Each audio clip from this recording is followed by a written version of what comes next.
Pero antes hay un momento muy importante que no se suele tener en cuenta, y yo, como he sido presidente del Movimiento Europeo Internacional, yo siempre lo cito, y además le he dicho a Ramón Maíz que voy a poner a disposición las actas del Congreso del Movimiento Europeo del 48 en La Haya, en donde hubo un gallego que fue un personaje esencial, del que no se habla nunca, que era don Salvador de Madariaga, y lo digo pues con mucha más libertad porque no era de mi familia política, era liberal, pero era un demócrata, un gran europeísta y una persona que estuvo en el exilio y luchando por España y Europa contra la dictadura, y que presidió la Comisión Cultural del Congreso de La Haya.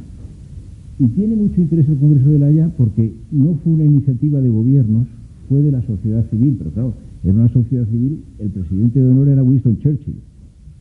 Estaban ex primeros ministros franceses, Renaud, Ramadier, políticos belgas, holandeses, Van Lanceland, muchos más, un joven François Mitterrand, estaba Indalecio Prieto, bueno, y se reúnen en La Haya, una ciudad semidestruida, y ahí empieza el primer debate importante, y yo recomiendo la lectura de las resoluciones, porque es un debate entre federalistas e intergubernamentales que todavía está básicamente en la tensión política europea.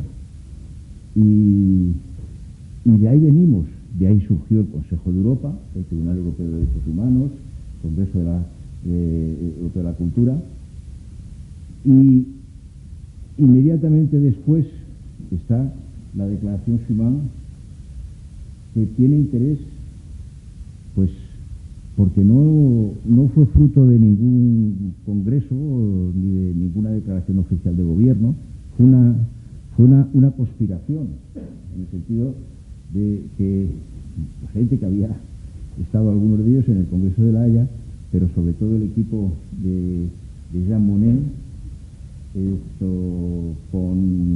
con Robert Schuman, que era un monje laico, era un francés nacido en la Lorena del Segundo Reich, que había sido educado en Alemania, soldado alemán, y que cuanto pudo, y abogado alemán, y cuanto pudo, volvió a ser francés cuando liberan al final de la Primera Guerra Mundial.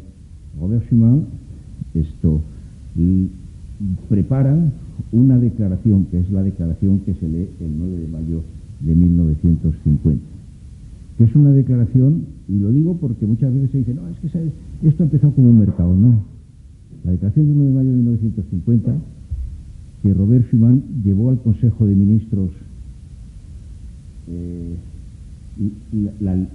se la leyó a los miembros del gobierno, no la dejó circular, por si acaso, y además estaba esperando que llamara a Adenauer para ver si estaban de acuerdo. Claro, y en aquella época no había teléfonos móviles, o sea, todavía, vamos, funcionaba no las conferencias, sino que era bastante complejo. Entonces, Robert Schuman lee una declaración que dice que la paz no fue posible, que hay una responsabilidad de todos, especialmente de Francia y Alemania, y que no se hará eso, no se superará todo ese enfrentamiento y ese odio de una vez, sino que será a partir de pasos concretos y de compartir, pues, derechos e intereses. Y bueno, ponen en común las armas, el carbón y el acero, que eran las que habían servido para enfrentar a los europeos durante siglos. Bien, y entonces al final dice, ¿y el objetivo cuál es? Dice, es conseguir una federación europea. Es decir, que los que defendemos una federación europea no somos una secta. Estamos en la línea de lo que plantearon los padres fundadores. Y digo los padres fundadores porque las madres fundadoras no había tanta igualdad de género como luchamos ahora por el año. Bien, entonces, ese es el comienzo de ese proceso constituyente abierto en el que seguimos en este momento. Y básicamente el esqueleto, que es un esqueleto que tiene elementos federales importantes, sigue siendo la alta autoridad, ahora es la Comisión Europea, el Consejo de Ministros, bueno, se ha añadido el Consejo Europeo, y el Parlamento, que era una asamblea que tenía un papel consultivo, pero bueno. Y otro elemento más, desde el punto de vista del derecho, que es la creación de un Tribunal de Justicia independiente. Bien, y ese es el mercado común sectorial con el que se empieza. Hombre, eran gente atrevida. Por ejemplo, ahora mismo, no sé si habéis escuchado el comentario de Josep Borrell hablando de la creación del ejército europeo, que ha dicho, no, esto va a ser una fuerza de 5.000 y tal. Es que querían crear un ejército europeo, era el momento de la guerra de Corea y el temor a la invasión soviética. Y eso fracasó en 1954 en la Asamblea Nacional Francesa.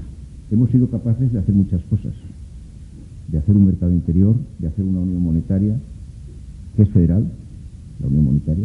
No hemos sido capaces todavía de hacer una unión de defensa y una política exterior común. Todavía es algo que está, es un fenómeno curioso que forma parte, pues, de nuestros problemas y nuestras contradicciones. También lo debatieron los federalistas, ¿verdad?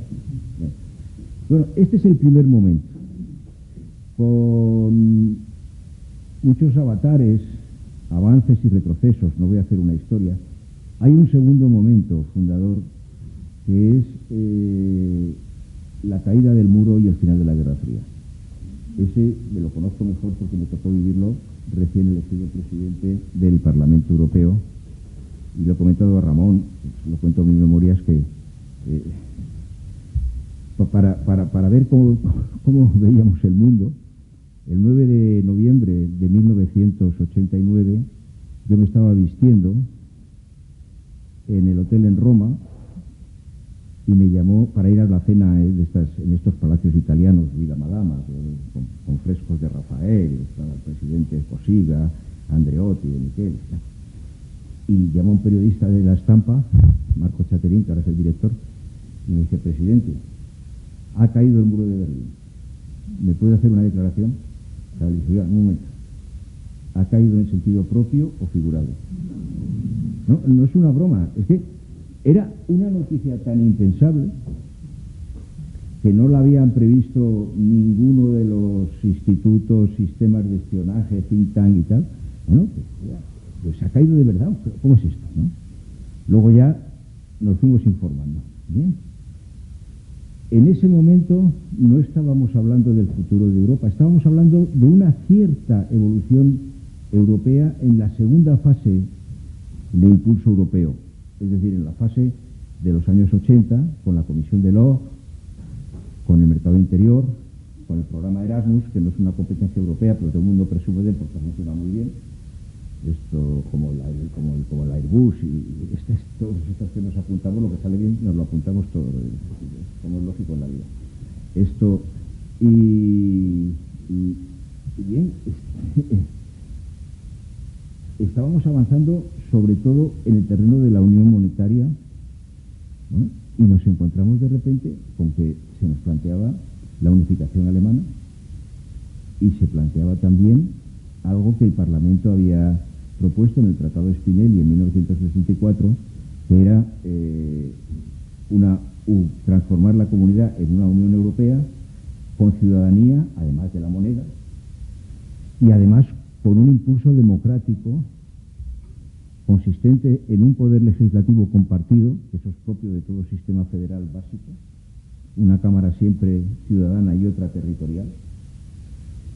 Y bueno, pues nos lanzamos a eso y fue la primera vez que pudimos hablar y negociar con los estados y en el Consejo, con los estados y con la Comisión. Y además añadimos un elemento importante, que fue la primera conferencia de parlamentos de los Estados miembros de la Unión Europea, de la entonces Comunidad Europea, que se celebró en Montecitorio, en la Cámara de Diputados y en Roma. ¿Y por qué cuento esto? Porque fuimos capaces, yo creo que todos juntos, incluidos los británicos en ese momento, de dar una respuesta que supuso un salto político muy importante. Después, pues ha habido un crecimiento con un proceso en el que ha habido un tratado cada 4 años. Maastricht, Ámsterdam, Niza, que fue el fracaso que hace... Bueno, Niza fue primera convención de la Carta de Derechos Fundamentales y la cumbre que se llamó de las 5 camisas, porque los líderes se quedaron sin camisa de muda porque tuvieron que estar varios días y normalmente iban y venían en el día, ¿no?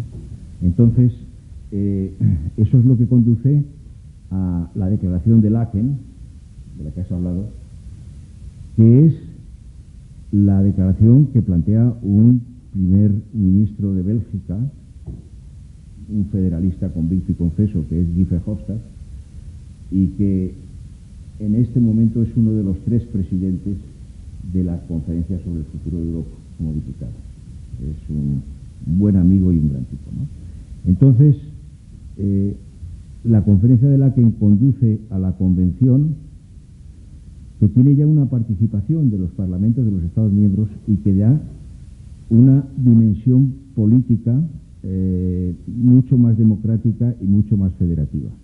Pero es muy curioso porque, aparte de ese crecimiento en los tratados y una mayor dimensión europea, bueno, pues eso conduce a un bloqueo que es el que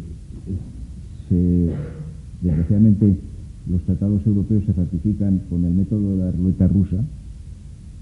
No se toman decisiones conjuntamente y luego se abre un proceso en el que todo se mezcla, desde el fontanero polaco en el referéndum francés, al no neerlandés, al sí español, al otro, bueno, una cosa que bueno, nos condujo a tener que recuperar el contenido de todo eso en el Tratado de Lisboa. Y yo recuerdo el Tratado de Lisboa, que estuve en el Monasterio de los Jerónimos, allí como representante del Parlamento Europeo, éramos una troika. Después de eliminar del tratado la bandera europea y el himno europeo, sonó el himno europeo, se pusieron todos de pie y saludaron a la bandera. Bueno, sí se hace Europa. Eso es así.